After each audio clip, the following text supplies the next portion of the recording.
Hi everyone. இன்னைக்கு நம்ம பார்க்க போற வீடியோ என்னன்னு பாத்தீங்க அப்படினா யூசுவலா நம்ம கேப்பல்ல எப்படிப்பா இருக்கீங்க எப்படி இருக்கீங்க அப்படினு கேப்போம் இல்லையா அது instead of asking how are you அப்படினு கேப்போம் யூசுவலா this is what we ask in English இதுக்கு பதிலா பாத்தீங்க அப்படினா how are you அப்படிங்கறது இங்கிலீஷ்ல வேற என்னென்ன phrases யூஸ் பண்ணி கேட்கலாம் அப்படிங்கறது தான் இன்னையோட வீடியோ ஃபர்ஸ்ட் வந்து இன்ஃபார்மலா கேட்கலாம் அப்படினா எப்படி கேட்போம் அப்படினா வாட்ஸ்அப் என்ன பண்றீங்க எப்படி இருக்கீங்க அப்படினு சொல்லி கேட்போம் என்ன நடந்துட்டு இருக்கு எப்படி போயிட்டு இருக்குன்னு கேட்போம் இல்லையா இது வந்து நம்ம ஆபீஷியலா வந்து யூசுவலா வந்து அப்படி யூஸ் பண்ண முடியாது ஃபார்மலா फ्रेंड्स கிட்டயோ இல்ல ரிலேட்டிவ்ஸ் கிட்டயோ இல்ல க்ளோஸ் ஒன் கிட்டயோ நம்ம சொல்லணும் அப்படினா வாட்ஸ்அப் எப்படி போயிட்டு இருக்கு என்ன பண்றீங்க அப்படினு சொல்லி கேட்கலாம் செகண்ட் ஒன் வந்து இது வந்து பாத்தீங்கன்னா கொஞ்சம் ஆபீஷியலா ஒரு ஃபார்மல் கான்வர்சேஷன்ல how are you கேட்கணும் அப்படினா how have you been நீங்க எப்படி இருந்துட்டு இருக்கீங்க இல்ல எப்படி இருக்கீங்க அப்படினு சொல்லி கேட்கலாம் how have you been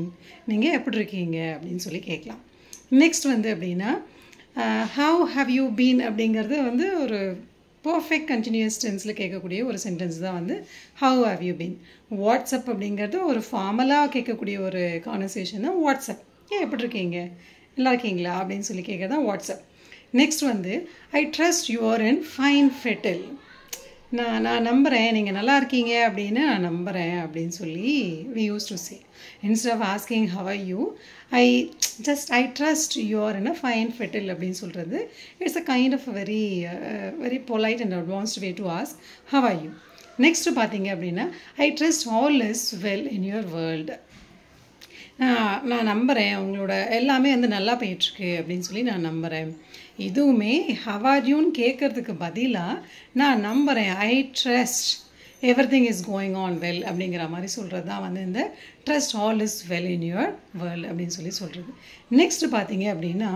what is your correct state of being இப்போ எப்படிப்பா இருக்க இப்போ என்னதான் present condition நீ எப்படி இருக்க அப்படினு சொல்லி கேக்குறதா வந்து it is what is your current state of being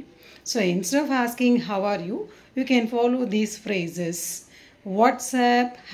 how have you been I trust you are in a fine fettle trust all is well your world what is your correct state of being this is what we can use it I think it is useful for you thank you for watching